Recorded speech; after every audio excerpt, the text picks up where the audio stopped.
My brother convinced me to invest $200,000 my inheritance in our family restaurant, then fired me a week later. Blood doesn't make you qualified, he mocked with his friends. I smiled, wished him well, then quietly took the final step to reclaim what was rightfully mine. His downfall began.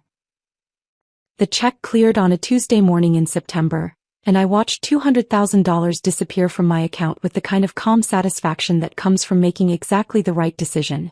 Brady had called me 3 times that morning already, his voice crackling with excitement through my phone as I sat in my home office, surrounded by 15 years of marketing awards and client testimonials that represented everything I had built from nothing. "Linda, it's happening. The money's here and I'm meeting with the contractors this afternoon." His enthusiasm carried through the phone with such genuine joy that I found myself smiling at my computer screen. "I can't believe you actually did this. I can't believe you believe in me this much." I did believe in him. More than any bank had been willing to when his credit still carried the damage from that food truck disaster 3 years earlier. More than our parents had when they suggested he find a stable job, instead of chasing culinary dreams. I believed in the brother who had spent our entire childhood creating elaborate meals for our family, turning every holiday into a showcase of his natural talent. Before we continue with Linda's journey, I want to thank you for joining me in exploring stories about family loyalty and business integrity. If you believe that trust and honesty should define our closest relationships, please consider subscribing to support these meaningful narratives. Now let's see how Linda's world completely changes. The amount represented more than just money to me. That $200,000 was my entire divorce settlement, carefully invested and grown through years of disciplined saving and smart consulting contracts. It was my emergency fund, my retirement cushion, my independence made tangible. Handing it over to Brady felt both terrifying and absolutely right, because his restaurant vision had captured my imagination from the moment he first described it 6 months earlier. We had been sitting in my sunlit kitchen on a Sunday morning, Brady sketching frantically on napkins while I made coffee and tried to keep up with his rapid-fire explanations. His business plan was remarkably thorough for someone the banks had dismissed as a dreamer. He had researched everything from food costs to local dining trends, identified the perfect location, and developed a menu that balanced ambitious cuisine with approachable pricing. "Look, Linda, I know this sounds crazy, but I've learned from every mistake I made with the food truck." He had spread his sketches across my kitchen table, his dark eyes bright with possibility. "The problem before was trying to do everything alone. This time I want a real partner. Someone I trust completely. Someone who understands business the way I understand food." The partnership he proposed was elegant in its simplicity. My investment and business expertise combined with his culinary vision and operational management. Equal ownership, shared decision-making, complementary skills. He promised to handle everything related to food and kitchen operations while I managed the business side, from supplier negotiations to staff scheduling. We would split profits down the middle and build something together that neither of us could create alone. The months that followed felt like the most productive and enjoyable period of my adult life. We toured potential locations together, Brady evaluating kitchen layouts while I analyzed foot traffic and lease terms. We spent countless hours in restaurant supply stores, debating everything from plate designs to the perfect coffee machine. Brady's enthusiasm for quality was infectious, and I found myself getting genuinely excited about details I had never considered important. Our weekend mornings became working sessions that felt more like play. I would arrive at the chosen location early, coffee in hand, to find Brady already there measuring spaces and visualizing equipment placement. We painted walls together, Brady handling the detail work around windows and fixtures while I managed the broad surfaces with practiced efficiency. Our conversation during those long painting sessions ranged from menu planning to marketing strategies, with Brady occasionally breaking into impromptu cooking demonstrations using imaginary ingredients. The vintage Edison bulbs were Brady's idea, but finding them became my personal mission. I spent 3 weeks tracking down the perfect supplier, someone who could provide enough bulbs to create the warm, intimate atmosphere Brady envisioned without breaking our lighting budget. When they finally arrived and we installed them together, the transformation was magical. The harsh construction lighting gave way to golden warmth that made even our paint-splattered work clothes look elegant. Brady's attention to detail extended to every aspect of the restaurant's design. He insisted on testing dozens of wine glasses before selecting the perfect shape for our varietals. He researched local farms and artisanal producers, building relationships with suppliers who shared his commitment to quality ingredients. When we finally found the right wine distributor, someone who understood both quality and pricing constraints, Brady's excitement was so genuine that I felt proud of my own negotiating skills in ways I had never experienced with corporate clients.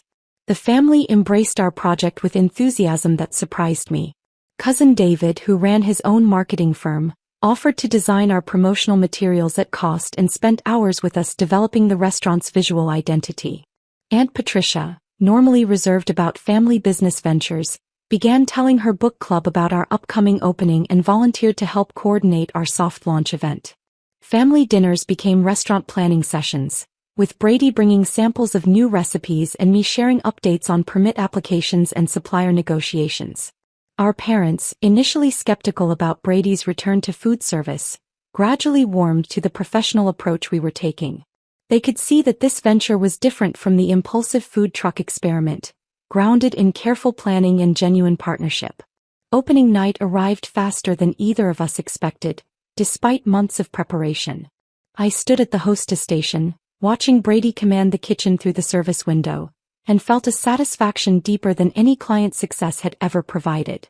The dining room filled with friends, family, and curious locals, all eager to experience what Brady had created. Every table received dishes that reflected his culinary vision perfectly executed, while I managed reservations and ensured smooth service with an ease that surprised even me. The local food critic arrived unannounced midway through service, and I watched Brady rise to the challenge with complete composure. He prepared a tasting menu that showcased our concept beautifully, and I coordinated with our servers to ensure flawless presentation. When the critic smiled and asked to speak with the chef, I knew we had succeeded beyond our original expectations. By closing time, we had served 96 customers, received 3 requests for catering quotes, and collected enough positive feedback to fill a testimonial book. Brady and I stood alone in the dining room after the last customer left, surrounded by empty wine glasses and the satisfied exhaustion that comes from executing a perfect plan. "We actually did it," Brady said, opening a bottle of champagne we had been saving for this moment. "Equal partners in something real." The champagne tasted like victory and possibility, and as we discussed expansion plans and future menu development, I felt certain we had built something lasting together. 3 months later, I pushed through the heavy glass door of our restaurant, rain drumming against the windows and my purse heavy with the partnership papers I had finally gotten around to having drawn up. The familiar warmth should have embraced me, but something felt different the moment I stepped inside. Brady stood behind the mahogany bar we had selected together, but his usual smile was nowhere to be found. "Linda, we need to talk." His voice carried a formality I had never heard before, the kind of tone he might use with a difficult supplier or an unsatisfied customer. He did not look up from the glass he was polishing, his movements mechanical and distant. I approached the bar slowly, my heels clicking against the hardwood floors we had chosen after visiting 6 different showrooms. The restaurant was empty except for us, the dinner service finished and the staff dismissed for the evening. This should have been perfect timing for our long-overdue paperwork session, but Brady's posture radiated tension that made my stomach clench with unexpected anxiety. Of course, I brought the partnership documents we discussed. I patted my purse where the legal papers sat folded and ready for signatures. "Jennifer did an excellent job with the terms. Everything we agreed on is spelled out clearly." Brady finally looked up and his expression stopped me cold. His eyes held none of the warmth that had characterized our working relationship for the past year. Instead, I saw calculation in something that looked disturbingly like pity. "That's what I want to discuss. I've been thinking about our arrangement and I've decided it needs to change." He set the glass down with deliberate precision, each movement controlled and final. "The thing is, Linda, I want to buy you out." The words seemed to echo in the empty dining room, bouncing off the Edison bulb fixtures we had installed together and the exposed brick walls I had personally negotiated with 3 different contractors to achieve. "Buy me out." As if I were some anonymous investor rather than his equal partner in creating this dream. "I'm sorry, what did you just say?" My voice sounded strange to my own ears, higher and tighter than usual. My hands began to tremble and I gripped my purse more firmly to hide the reaction. I'll pay you back the $200,000, of course. With interest. But I've realized that having a partner complicates things in ways I didn't anticipate. Brady's tone remained businesslike, as if he were discussing the weekly produce order rather than dismantling everything we had built together. This needs to be my restaurant. My vision. My responsibility. The familiar dining room suddenly felt alien, like a movie set designed to look like our restaurant but missing some essential element that made it real. I stared at Brady, searching his face for some sign that this was an elaborate joke or a test of some kind. The brother who had thanked me tearfully on opening night seemed to have been replaced by a stranger wearing his face. Brady, we have an agreement. You promised me equal partnership in exchange for my investment. I have it recorded on my phone. I fumbled for my device, my fingers clumsy with shock and rising panic. His laugh was sharp and unfamiliar. A recording, Linda? That's not legally binding. Besides, you were an investor, not a partner. There's a difference. I found the file and played it, Brady's voice from 6 months earlier filling the restaurant with devastating clarity. Put in the $200,000 and we'll be 50-50 partners. I promise. The words hung in the air between us, indisputable evidence of what he had committed to when he needed my money. Brady listened to his own voice with no visible emotion, as if hearing a stranger discuss someone else's business. When the recording ended, he shrugged with calculated indifference. Oral agreements are notoriously difficult to enforce, especially in restaurant partnerships. Any lawyer will tell you that. His professional detachment was more chilling than outright anger would have been. Look, Linda, I appreciate everything you've done. But I'm the one who built this place from nothing. I'm the one with culinary training and restaurant experience. I'm the one who works here every day managing staff and creating menus and dealing with customers. From nothing.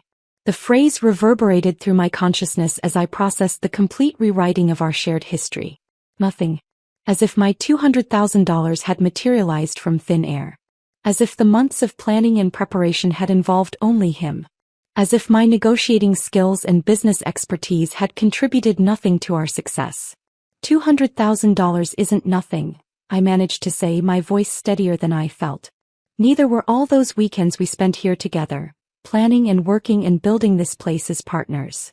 I'll pay you back every penny with 12% interest. That's more than generous. Brady reached beneath the bar and produced a manila folder, thick with official-looking documents. I've already had the paperwork prepared. You can sign tonight and we'll handle the transfer of funds through my attorney.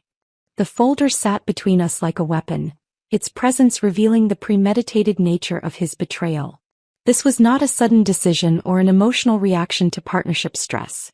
Brady had planned this confrontation, consulted lawyers, and prepared legal documents while continuing to work beside me as if nothing had changed. My mind raced through memories of our childhood, when I had consistently defended Brady against our parents' skepticism about his cooking ambitions. I remembered the countless times I had loaned him money during his struggling years, never asking for formal agreements or interest payments because family trust made contracts unnecessary. I thought about the failed food truck venture that had damaged his credit so severely that banks refused his loan applications, making my investment his only path to restaurant ownership. The $200,000 represented more than my available cash. It was my entire divorce settlement, carefully saved and invested over 3 years of rebuilding my life after my marriage ended. I had trusted Brady with more money than I had ever given my ex-husband, more than I had in my retirement accounts, more than I had thought I would ever risk on any single investment. You're serious about this? The statement came out flat and final, not really a question. Dead serious.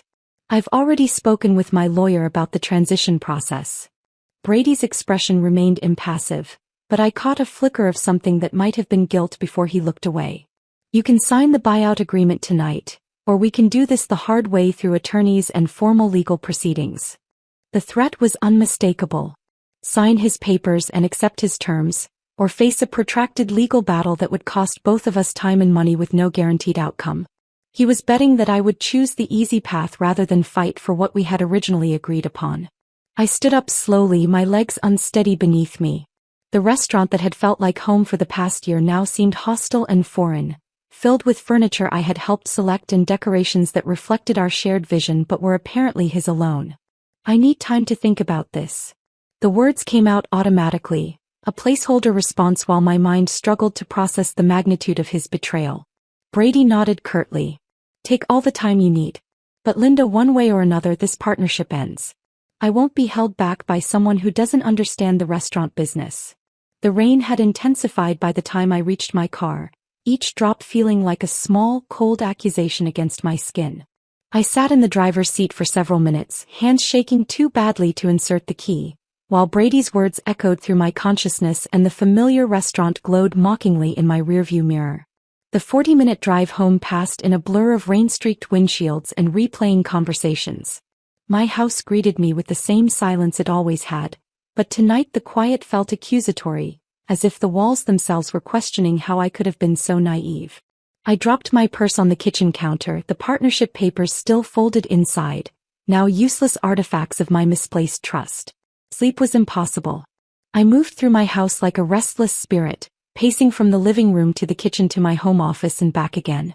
Each room held memories of planning sessions with Brady, phone calls about supplier negotiations, late-night conversations about menu development. The dining room table where we had spread contractor estimates and equipment catalogs now seemed like a crime scene, the location where I had been systematically deceived. My mind cycled through potential responses with increasing intensity. Immediate confrontation appealed to the rage burning in my chest. I could return to the restaurant tomorrow morning, bring witnesses, and demand he honor our agreement in front of his staff and customers. The public humiliation might force him to reconsider his position, but it would also destroy any possibility of working together professionally. Legal action offered the satisfaction of formal vindication, but Jennifer's warnings from my divorce proceedings echoed in my memory. Restaurant partnerships were notoriously complex, and oral agreements created evidentiary challenges that could drag litigation out for years. Even if I won, the victory might come at the cost of destroying the business we had both invested in creating. Public exposure tempted me with its swift justice. I could contact the local business journal that had featured Brady's success story, provide them with the recorded conversation, and watch his reputation crumble under the weight of documented fraud. The thought of his embarrassment provided momentary satisfaction, but it would also eliminate any chance of recovering my investment or maintaining family relationships. Family intervention represented the most appealing option initially. Our parents had always trusted me to resolve conflicts between their children, and they would certainly be horrified to learn about Brady's betrayal. But involving them would transform a business dispute into a family crisis, potentially damaging relationships that extended far beyond my conflict with Brady. By 3 a.m, I found myself questioning not just Brady's betrayal but my own judgment. How had I missed the signs of his true character? Had there been moments during our partnership when his selfishness showed through? I replayed months of conversations, searching for clues I had overlooked, warnings I had ignored, moments when his mask had slipped. At dawn, I called Jennifer from my kitchen, where Brady had first sketched his restaurant vision on napkins 6 months earlier. Her professional voice provided a stark contrast to my emotional turmoil, but I needed her objective perspective on my legal options. Linda, I understand you're upset, but we need to discuss this rationally. Jennifer's tone was patient but firm. Oral partnership agreements can be enforceable, especially with supporting evidence like your recording. However, restaurant litigation is particularly complex because of the operational and financial entanglements involved. She explained the challenges with devastating clarity. Proving the intent behind our original agreement would require extensive documentation and witness testimony. Brady's subsequent actions as sole owner would complicate any partnership claims. The litigation process could easily consume 2 years and legal fees that exceeded my original investment. Even if we win, the restaurant might not survive the process, Jennifer continued. Business partnerships that end in court rarely recover operationally. You could end up with a legal victory and a worthless asset. The conversation forced me to confront an uncomfortable reality. Legal victory might prove Pyrrhic, destroying the business while providing hollow satisfaction. Jennifer's professional detachment highlighted how deeply personal this betrayal felt, extending far beyond mere financial considerations into questions of trust, loyalty, and family bonds. After ending the call, I decided to reach out to cousin David, hoping his marketing expertise might provide insight into Brady's business strategy. What I discovered instead was another layer of betrayal that left me questioning everything I thought I knew about my brother's character. "Linda, I'm glad you called," David said, his voice carrying an uncomfortable tension I had noticed at recent family gatherings. "Brady mentioned you were having some disagreements about the restaurant arrangement." The careful phrasing immediately put me on alert. "What exactly did he tell you?" David's hesitation confirmed my suspicions before he spoke. "He said you were trying to claim ownership beyond what you had actually invested. That you wanted credit for his hard work just because you wrote a check." The words stung with their calculated cruelty. Brady had not only stolen my partnership but had preemptively poisoned family relationships by recasting me as a greedy opportunist. The systematic nature of his deception became clear as David continued explaining the conversations they had shared over recent weeks. According to Brady's version, I had provided a loan rather than partnership investment and was now attempting to manipulate my way into undeserved ownership. He had portrayed himself as the victim of my supposed greed, a hard-working chef being taken advantage of by his demanding sister. The lies were sophisticated enough to sound plausible, particularly to family members who lacked detailed knowledge of our business arrangements. "David, that's not what happened at all," I said, my voice tight with controlled anger. "I have recordings of our original agreement. Brady promised me equal partnership in exchange for my investment." The silence on David's end stretched uncomfortably before he responded. "Linda, I don't want to get involved in family business disputes." But Brady seemed genuinely frustrated about the situation. The conversation ended awkwardly, leaving me to process the full scope of Brady's manipulation. He had not only betrayed our partnership but had systematically undermined my standing within our extended family. Aunt Patricia's recent coolness at family gatherings now made perfect sense, as did the subtle changes in how relatives interacted with me during recent visits. Brady's deception extended far beyond our business relationship into calculated manipulation of family dynamics.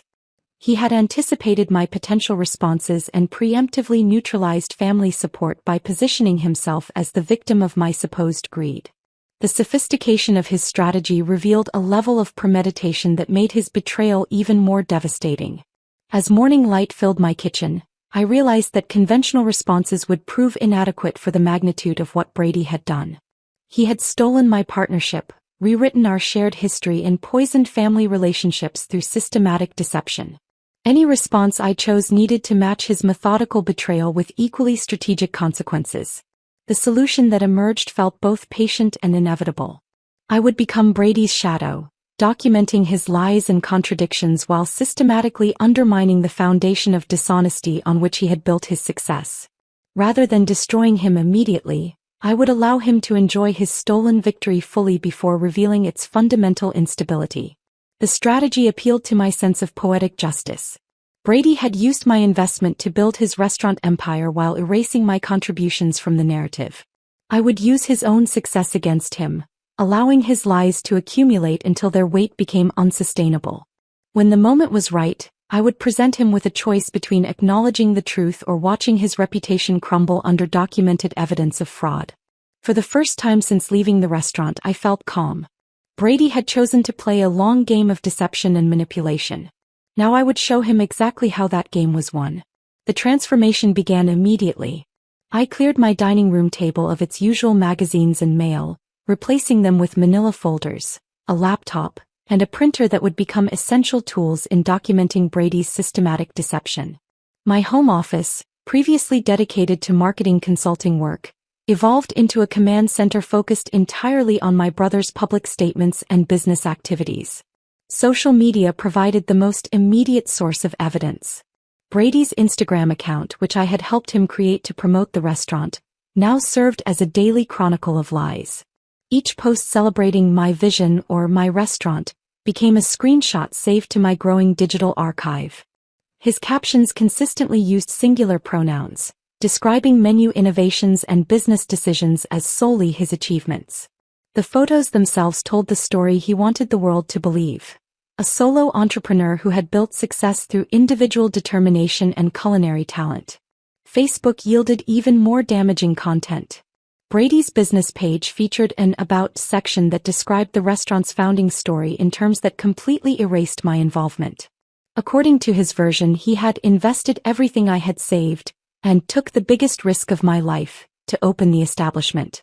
The narrative positioned him as a courageous dreamer who had overcome financial obstacles through personal sacrifice, with no mention of external investment or partnership agreements.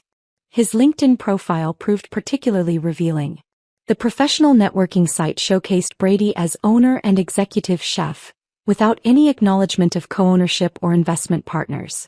His experience section detailed the restaurant's development as a solo venture, describing challenges he had personally overcome and victories he had independently achieved.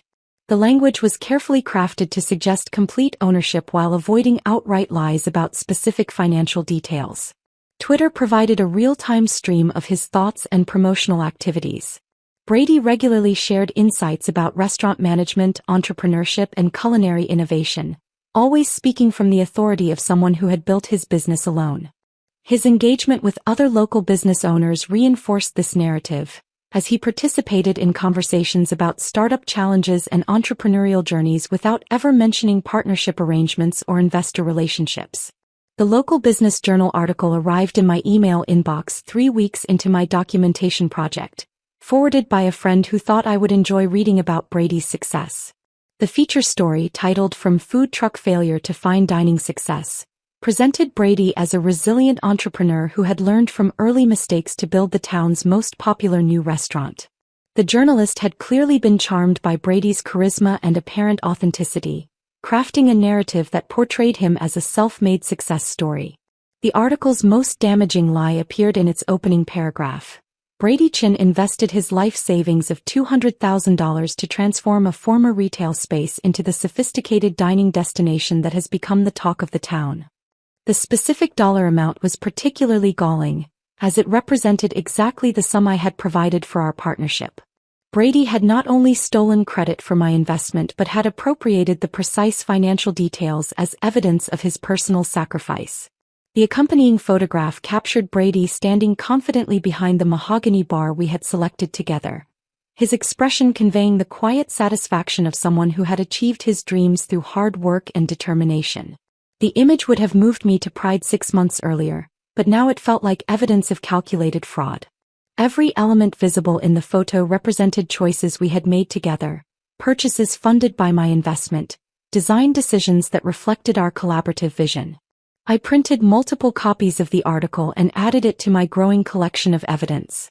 The business journal's credibility would make Brady's lies particularly damaging when the truth eventually emerged. Local business leaders and potential customers had formed their opinions about the restaurant based on this fraudulent narrative, making any future correction both more necessary and more devastating to Brady's reputation. My intelligence gathering extended beyond digital documentation. The farmers' market on Saturday mornings became a regular destination, not just for my own grocery shopping but to observe Brady's interactions with suppliers. I positioned myself at strategic locations where I could overhear conversations without appearing to eavesdrop, learning about his vendor relationships and payment practices. Brady's behavior at these markets revealed aspects of his character I had previously overlooked. He spoke to suppliers with the casual authority of someone accustomed to being the sole decision-maker, never mentioning partnership agreements or shared ownership. His conversations focused entirely on his personal preferences and individual business needs, reinforcing the narrative that he operated independently. Wine shops provided another source of intelligence.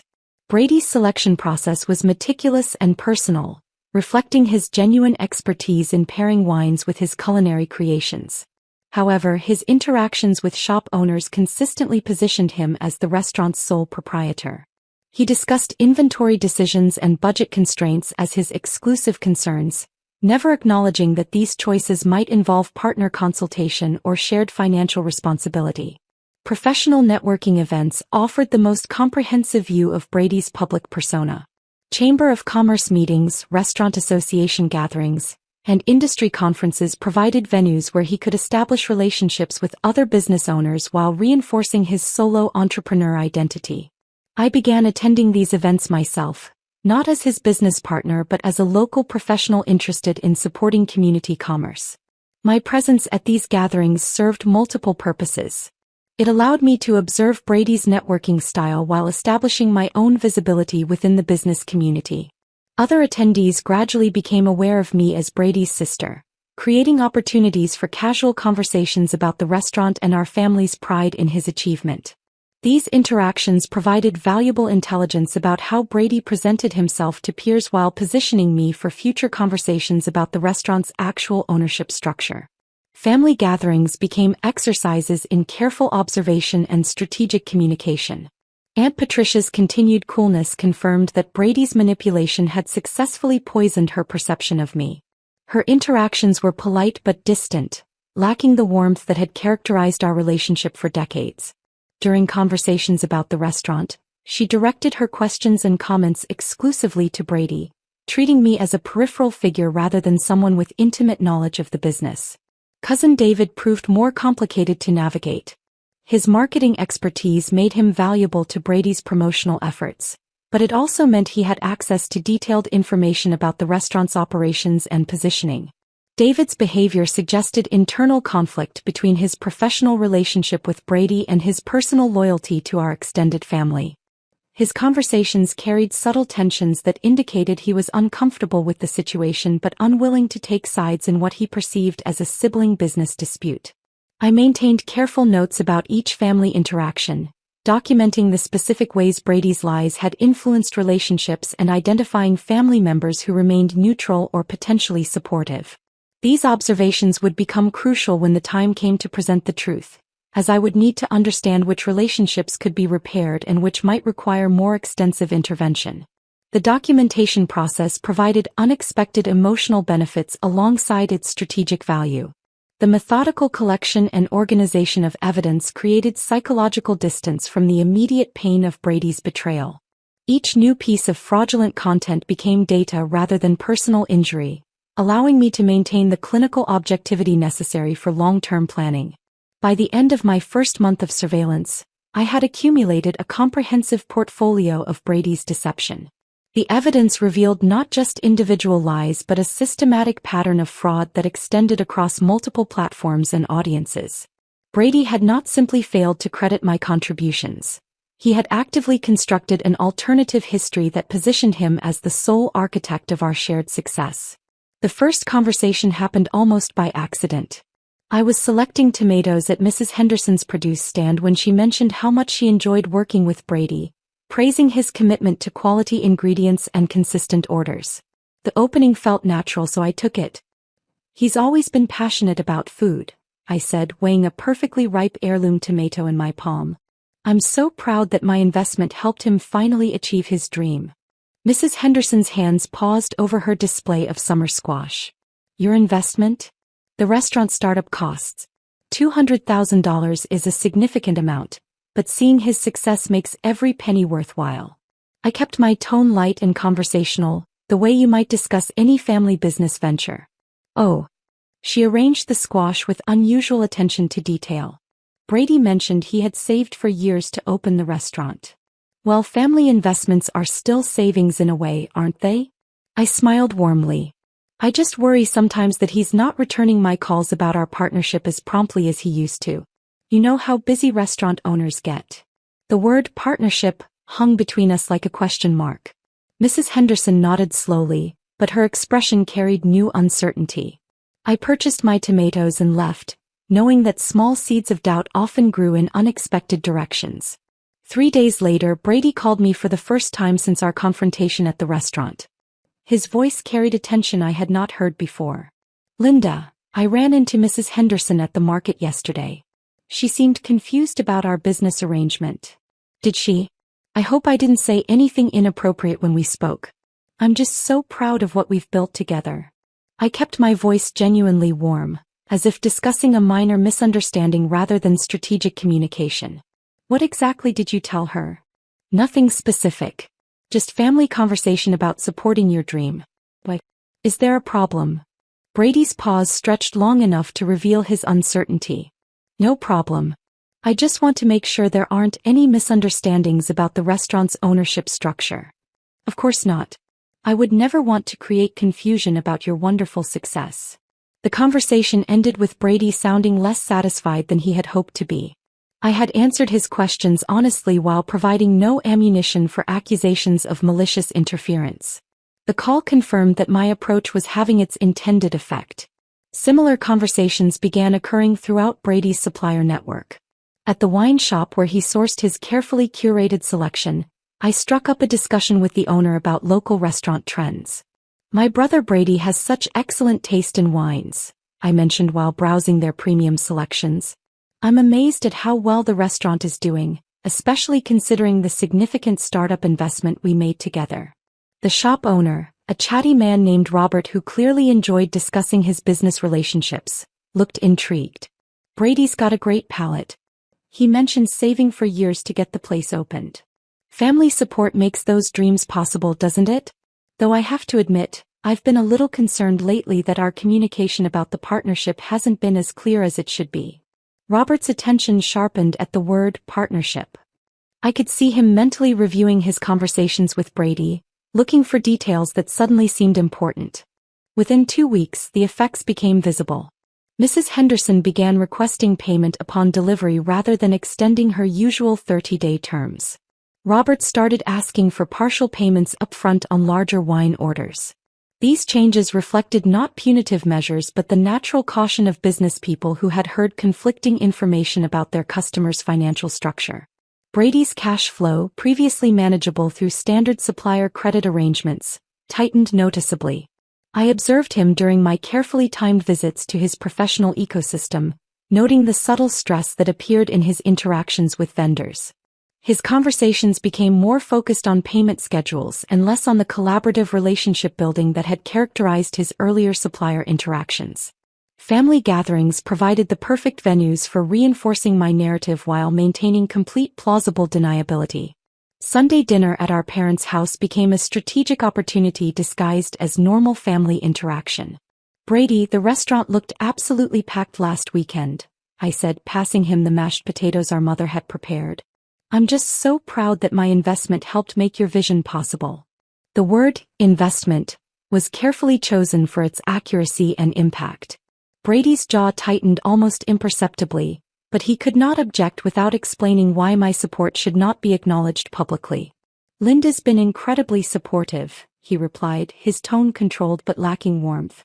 "The restaurant's success reflects a lot of hard work." "Hard work and smart financial planning," I agreed. "Though I have to admit, I've been a little confused lately about our communication regarding the partnership details. I keep hoping we can sit down and clarify everything soon." Our parents exchanged glances that suggested they were beginning to sense undercurrents they did not fully understand. Aunt Patricia, still influenced by Brady's earlier manipulation, remained noticeably cool toward me, but other family members began asking subtle questions about the restaurant's development and ownership structure. These family conversations served multiple strategic purposes. They established witnesses to my consistent narrative about partnership and investment. They created opportunities to observe Brady's reactions under social pressure. Most importantly, they positioned me as someone seeking clarification rather than someone making accusations, maintaining my moral authority throughout the developing conflict. The psychological pressure on Brady became increasingly visible over the following month. His posture at networking events shifted from confident entrepreneurship to defensive management. His interactions with suppliers required more attention to payment timing and terms rather than focusing primarily on product quality and relationship building. I watched these changes from strategic distances, never inserting myself directly into his business operations but allowing the consequences of his own dishonesty to create mounting tension. Brady's success continued, but the foundation of lies required constant maintenance that diverted energy from growth and innovation. His exhaustion became apparent in subtle ways that probably escaped casual observers but were obvious to someone who had known him since childhood. The easy confidence that had characterized his public persona during the restaurant's early months gave way to controlled wariness. His smiles at networking events appeared more practiced than spontaneous. His conversations with family members carried undertones of irritation that suggested he felt pressured from multiple directions. Most tellingly, Brady began avoiding situations where he might encounter me unexpectedly. Family gatherings that he had previously attended with enthusiasm became obligations he fulfilled with dutiful efficiency. His responses to casual questions about restaurant operations became shorter and more defensive, lacking the proud detail that had characterized his earlier explanations. The campaign was achieving exactly the psychological pressure I had intended without crossing any ethical boundaries. I was not spreading lies or making false accusations. Instead, I was sharing accurate information about my role in the restaurant's development while expressing genuine concern about our unclear partnership status. Brady's growing discomfort reflected the natural consequences of building success on a foundation of systematic deception. His suppliers were simply responding to conflicting information by exercising reasonable business caution. Family members were naturally confused by inconsistencies in the stories they heard. Brady's stress resulted from the energy required to maintain multiple versions of the truth rather than from any malicious attack on his character. By the end of the second month, Brady's carefully constructed narrative had begun requiring more maintenance than his actual business operations. The elegant simplicity of his solo entrepreneur identity had been replaced by the complex challenge of managing contradictory information while maintaining professional relationships and family harmony. I continued observing these developments with patient satisfaction, knowing that Brady was approaching the breaking point where maintaining his deception would become more costly than acknowledging the truth. 5 months of careful pressure had created exactly the conditions I had been working toward. Brady's world was closing in from multiple directions simultaneously, and I could see the toll it was taking on him during my strategic observations. The confident entrepreneur who had betrayed me in February now moved through his daily routine with the careful tension of someone managing too many fragile relationships at once. The supplier situation had evolved beyond simple payment timing into a web of complicated negotiations that consumed increasing amounts of Brady's attention. Mrs. Henderson no longer simply delivered produce on schedule. Each transaction required advance confirmation and immediate payment. The wine distributor had instituted a policy requiring partial upfront payment on orders exceeding $500, citing evolving credit policies that everyone understood meant uncertainty about the restaurant's financial stability. More concerning for Brady was the ripple effect these changes had created throughout his entire vendor network. Other suppliers, hearing about modified payment terms through small-town business networks, had begun exercising similar caution. The bakery that provided fresh bread daily now required weekly payment rather than monthly billing. The specialty cheese supplier requested references before extending any credit terms. The organic farm that had been providing seasonal vegetables on handshake agreements suddenly wanted written contracts with clear payment schedules. These individual changes might have been manageable, but their collective impact strained both Brady's cash flow and his time management. Relationships that had operated smoothly through mutual trust now required constant attention and negotiation. Brady found himself spending mornings on vendor calls that had previously been dedicated to menu development and kitchen preparation. The staff had begun sensing the underlying tension without understanding its source.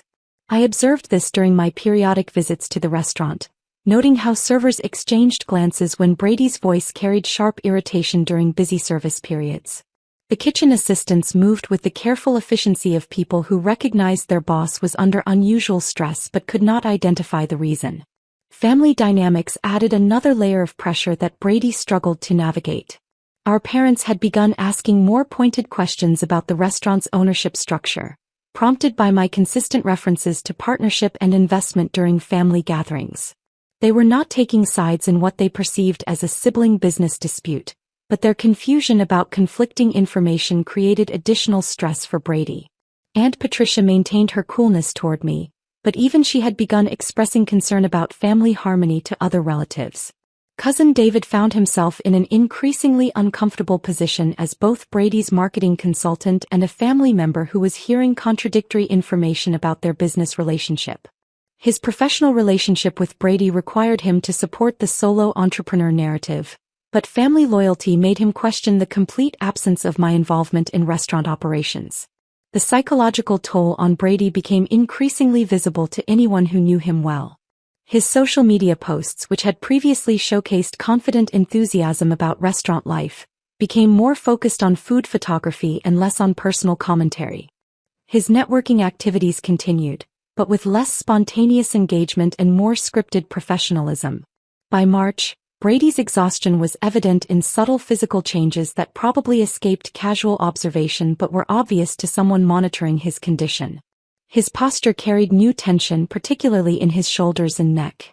His facial expressions required more conscious control, lacking the natural ease that had characterized his public interactions during the restaurant's early success.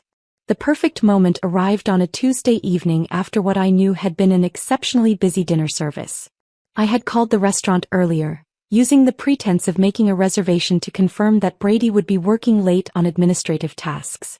The hostess mentioned that he always stayed after closing on Tuesdays to handle paperwork and prepare for the week ahead. I parked across the street from the restaurant at 9:30, after the last customers had departed and the staff had finished their closing duties. Through the office window, I could see Brady hunched over his desk, surrounded by the detritus of restaurant management that reflected his deteriorated supplier relationships. Invoices were stacked in multiple piles, suggesting payment schedules that required careful coordination. A calculator sat open next to spreadsheets that probably tracked cash flow projections made complicated by modified vendor terms. His posture conveyed the weight of maintaining success built on increasingly unstable foundations. The confident restaurateur who had dismissed my partnership claims 5 months earlier had been replaced by someone struggling to manage the consequences of his own deception. His movements were deliberate but tired, lacking the energy that had characterized his earlier enthusiasm for restaurant operations. I approached the back door with calm determination, my phone containing the recorded conversation that would end this prolonged conflict. Brady looked up when I knocked, and his expression immediately confirmed that he had been expecting this confrontation for weeks, possibly months. The weariness in his eyes suggested that part of him might actually welcome the opportunity to stop maintaining his elaborate fiction. "We need to talk," I said, echoing his words from that February evening that had initiated our conflict. Brady nodded without surprise and gestured toward the chair across from his desk. The office felt smaller than I remembered, cluttered with evidence of the management challenges that had replaced his earlier operational confidence. Supplier invoices demanding immediate payment sat next to staff schedules that reflected the careful attention required to maintain morale despite underlying tension. The newspaper clipping featuring his fraudulent success story remained prominently displayed, a reminder of the public narrative that had made his current position so precarious. I settled into the chair with deliberate composure, noting how Brady's visible tension contrasted with my own calm preparation. This conversation represented the culmination of 5 months of patient strategy, and I intended to control its pace and direction from the beginning. "You look tired," I observed, genuinely concerned despite our conflict. "Running a restaurant is demanding work." "It's been challenging lately," Brady admitted, his voice carrying exhaustion that probably surprised him with its honesty. "Supplier relationships have become more complicated than I expected." "I imagine they have." I placed my phone on the desk between us, the device that contained evidence of his original promise. "Brady, we both know why I'm here." His eyes fixed on the phone with the recognition of someone who had been dreading this moment while simultaneously hoping it would arrive. The weight of maintaining contradictory narratives across multiple relationships had clearly become unsustainable. I pressed play without additional commentary, allowing Brady's own voice from 6 months earlier to fill the small office with devastating clarity. "Put in the 200,000 and we'll be 50-50 partners." "I promise." Brady closed his eyes and leaned back in his chair, his body language conveying complete resignation. When he opened them again, something fundamental had shifted in his expression. The defensive calculation that had characterized our February confrontation had been replaced by the exhaustion of someone who no longer possessed the energy to maintain his elaborate deception. His own words hung in the air between us, undeniable evidence of commitments that no amount of subsequent lies could erase. "What do you want, Linda?" Brady's voice carried the exhaustion of someone who had been waiting months for this conversation while dreading its arrival. I reached into my purse and withdrew the manila folder that had been prepared weeks ago, its contents representing 5 months of methodical planning rather than impulsive revenge. The legal documents inside reflected careful consultation with Jennifer and strategic thinking about outcomes that would serve justice without destroying the business we had both invested in creating. "I want what was promised," I said, placing the folder on his desk next to the scattered invoices and payment schedules. "But I want it with terms that acknowledge what really happened here." Brady opened the folder with the deliberate attention of someone who understood that his choices had been systematically eliminated. The partnership agreement was comprehensive but fair, more generous than pure vindication would have demanded but structured to prevent any repetition of his betrayal. 60-40, I explained as his eyes moved down the document's opening paragraphs. I receive majority ownership in recognition of my capital investment and your attempted fraud. You maintain operational control and receive 40% of profits, plus your management salary. The terms acknowledged both the financial reality of my investment and the operational reality of Brady's daily restaurant management. He would continue running the kitchen and overseeing staff, but within a framework that recognized my role as the primary financial partner rather than a peripheral investor. Brady studied each section with careful attention, his expression revealing his recognition that every detail had been considered and every potential objection anticipated.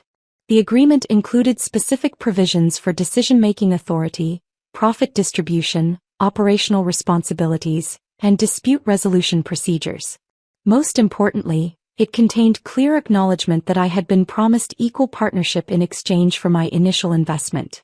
These terms are actually more generous than what we originally agreed, Brady said finally, his voice carrying reluctant appreciation for the document's fairness. They reflect current reality rather than our original handshake agreement, I replied. Your actions over the past 5 months have demonstrated that equal partnership requires more formal structure than we initially established. The 60-40 split served multiple purposes beyond simple financial adjustment. It provided me with controlling interest that would prevent future unilateral decisions while allowing Brady sufficient profit participation to maintain his investment in the restaurant's success. The arrangement recognized his culinary expertise and operational management while establishing clear boundaries around financial and strategic decisions.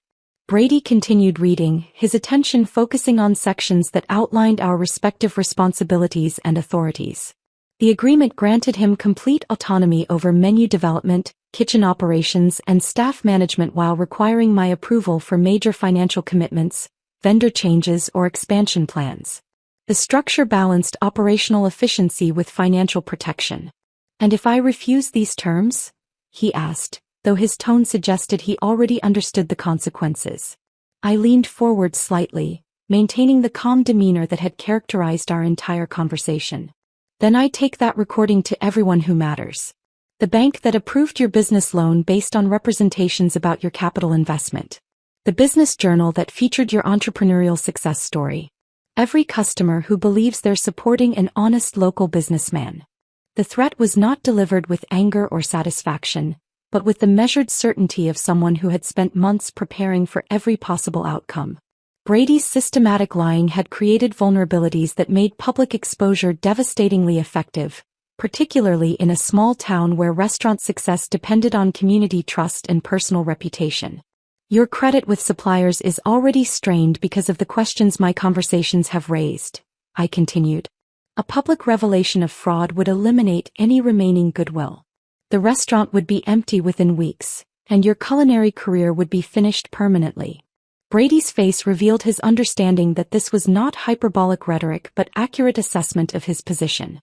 Small-town businesses survived through reputation and relationships, both of which would be irreparably damaged by documented evidence of systematic deception. The recording provided indisputable proof that would make denial impossible and defense futile. You've thought this through completely, he said, his voice carrying grudging respect alongside resignation. I've had 5 months to consider every angle, I replied. This outcome provides justice without destruction. You keep your restaurant and your role, but under terms that acknowledge the truth rather than the fiction you've been maintaining. Brady picked up the pen that lay beside his calculator, weighing it in his hand as if testing its significance. The simple ballpoint instrument represented the moment when his elaborate deception would end and our genuine partnership would begin. His movements were deliberate and resigned, lacking any suggestion of enthusiasm but containing clear acceptance of necessity. He signed each required section with careful precision, his signature appearing multiple times throughout the document as various provisions required acknowledgement. I watched his face during the signing process, noting the absence of anger or resentment. Instead, Brady seemed to experience something approaching relief, as if the burden of maintaining contradictory narratives had become more exhausting than accepting defeat. When he finished signing, Brady set the pen down with finality and leaned back in his chair. The partnership agreement now bore both our signatures, transforming months of conflict into a legally binding collaboration that reflected actual contributions rather than fabricated histories. I felt something unexpected as I collected the signed documents. Rather than triumph or vindication, I experienced profound relief that the 5-month ordeal had concluded with justice rather than destruction. Brady would retain his position and significant profit participation, while I would receive the partnership recognition that had been promised from the beginning. "We're partners now," I said as I returned the folder to my purse. "Real partners. The kind who succeed together instead of one stealing from the other." Brady nodded, his expression unreadable but no longer hostile. "What happens next?" "Next, we run a successful restaurant. You handle daily operations, menu development, and staff management. I handle financial oversight, strategic planning, and major vendor relationships." I stood up, preparing to leave but wanting to establish clear expectations for our ongoing collaboration. "The partnership meetings will be monthly, focusing on business performance rather than personal conflicts. We'll both participate in major decisions, but within our respective areas of expertise. Most importantly, we'll both acknowledge publicly what each of us has contributed to this success." Brady remained seated as I moved toward the door, processing his new reality with the careful attention of someone adjusting to fundamentally altered circumstances.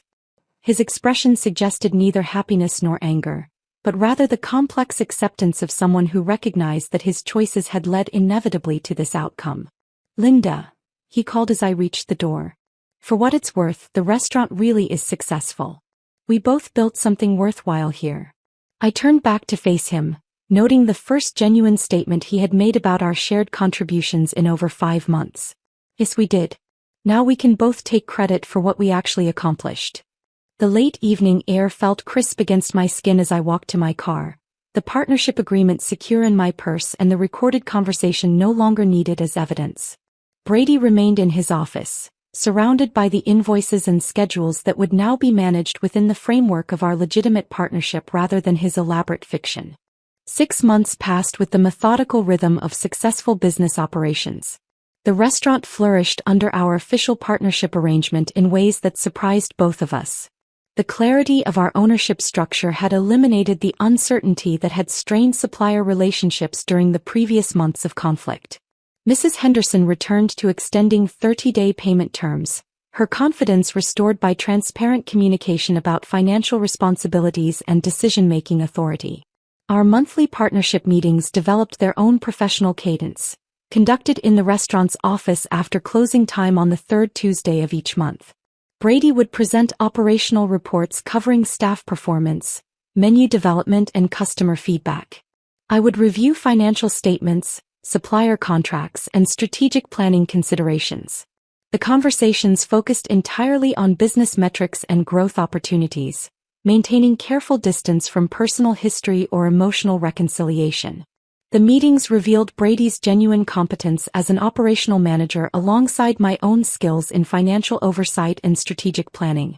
Our complementary abilities created synergies that neither of us had anticipated during our original partnership discussions. Brady's culinary innovations combined with my vendor negotiations produced profit margins that exceeded our initial projections. Customer satisfaction remained consistently high, while staff turnover dropped significantly as employees responded positively to the stability of clear management structure. Community acceptance of our partnership proved remarkably smooth, aided by the fact that most local residents had never fully understood our previous arrangement. The Business Journal's follow-up interview with Brady provided public correction to his earlier fraudulent narrative, though the reporter framed the story as clarification rather than retraction. Brady handled the interview with professional grace, acknowledging my crucial investment and partnership while avoiding specific details about the timeline of our formal arrangement. "Linda's investment and business expertise have been essential to our success from the beginning," Brady told the journalist, his words carrying accuracy that satisfied public requirements while preserving his dignity. "This partnership represents the natural formalization of a collaboration that has always been central to the restaurant's development." The article pleased family members who had sensed underlying tensions without understanding their source. Our parents expressed relief that their children had worked out their business arrangements amicably, while Aunt Patricia gradually resumed warmer interactions with me as the partnership became publicly acknowledged. Cousin David seemed particularly satisfied that his marketing efforts now supported an officially recognized collaborative venture rather than participating in Brady's solo entrepreneur fiction. Family gatherings transformed into celebrations of our shared success, with Brady consistently acknowledging my contributions in ways that satisfied both public expectations and legal requirements. His expressions of gratitude carried layers of meaning that only we fully understood, representing compliance with our partnership agreement rather than genuine appreciation for our collaborative relationship. Linda's support and partnership have made all of this possible, Brady would say during holiday toasts, his words technically accurate while maintaining emotional distance. The public reconciliation satisfied family observers while masking the complex power dynamics that governed our actual interactions. Yet beneath the surface of professional success, unresolved tensions remained clearly visible to anyone who knew us well. Brady fulfilled his partnership obligations with meticulous competence, but his demeanor suggested someone operating within constraints rather than embracing collaboration. His interactions with me carried the careful politeness of diplomatic relations between nations that maintain peace without friendship. I observed Brady's psychological state during our monthly meetings and public appearances, noting his professional excellence alongside what appeared to be resignation rather than enthusiasm about our partnership. He seemed to view our arrangement as elegant imprisonment that provided financial success while limiting his autonomy. Every decision that required my approval, every monthly meeting that reviewed his performance, every public acknowledgement of my role served as reminders of his diminished control over the business he had attempted to claim exclusively. His resentment was never expressed directly, but it appeared in subtle ways that probably escaped casual observation. Brady's menu innovations continued with the same creativity and quality that had established the restaurant's reputation, but his explanations during partnership meetings lacked the passionate enthusiasm he had shown during our original collaboration. He discussed new dishes and seasonal changes with professional competence rather than personal excitement, as if distancing himself emotionally from work that was no longer entirely his own. Staff members occasionally asked me about Brady's more reserved demeanor, wondering if the pressures of restaurant management were affecting his usual warmth and energy. I provided non-committal responses about the challenges of business growth while privately recognizing that Brady's emotional withdrawal reflected his ongoing struggle with our altered relationship dynamic. The restaurant's financial success provided material satisfaction that complicated my assessment of our arrangement's ultimate value. Monthly profit distributions exceeded my original investment projections, while the business's reputation continued growing throughout the region. Food critics praised Brady's culinary vision while business publications highlighted our partnership as a model of complementary expertise and shared investment. Yet financial success and public recognition could not address the fundamental question that occupied my thoughts during quiet moments. Had justice and healing become the same outcome in our situation? I had achieved everything I had set out to accomplish through my patient campaign. Brady had learned important lessons about family loyalty, business honesty, and the consequences of betrayal. The restaurant provided ongoing income while demonstrating that our combined skills created value neither of us could have achieved independently. However, achieving justice had not repaired the family trust that Brady's original betrayal had shattered. We worked together effectively as business partners while remaining emotionally distant as siblings. Our professional relationship succeeded within carefully defined boundaries that prevented the genuine collaboration and mutual respect that had characterized our initial partnership planning. During family gatherings, I watched Brady interact with other relatives and recognized that our conflict had changed him in ways that extended beyond our business relationship. His natural warmth and spontaneous humor appeared diminished, replaced by more careful and controlled social interactions. The brother who had once sketched menu ideas on napkins with infectious enthusiasm now approached even casual conversations with measured consideration of their potential implications. I wondered whether the psychological cost of his betrayal and its consequences had exceeded the value of the lessons he had learned. Brady had gained hard experience in business integrity and family loyalty, but at the expense of the confident optimism that had made his original restaurant vision so compelling. Our successful partnership had preserved the business while potentially damaging aspects of his personality that had contributed to its initial appeal. The complexity of these considerations left me with questions rather than conclusions about the ultimate value of my strategic response to his betrayal. As I sat in the restaurant during busy dinner services, watching Brady command his kitchen with professional expertise while maintaining emotional distance from the environment we had created together, I recognized that our story remained fundamentally incomplete. We had achieved stable business success and legal justice, but genuine reconciliation would require additional evolution in our complex relationship. The restaurant hummed with satisfied customers and profitable operations, yet the warmth that had characterized our original collaboration remained absent from both our partnership meetings and family interactions. Perhaps healing would develop gradually as the memory of betrayal faded and the reality of shared success created new foundations for trust. Or perhaps some violations of family loyalty created permanent changes that could be managed but never fully repaired. For now, I felt genuinely proud of what we had built together while remaining alert to the unresolved tensions that would continue influencing our future as partners, siblings, and guardians of a success we had created through conflict as much as collaboration. If this story of calculated justice had you captivated from start to finish, hit that like button right now. My favorite part was when Linda played that recorded conversation in Brady's cluttered office, watching 5 months of lies crumble in an instant. What was your favorite moment from Linda's methodical campaign? Share your thoughts in the comments below. Don't miss more compelling stories of family betrayal and strategic revenge. Subscribe and hit that notification bell so you never miss an upload.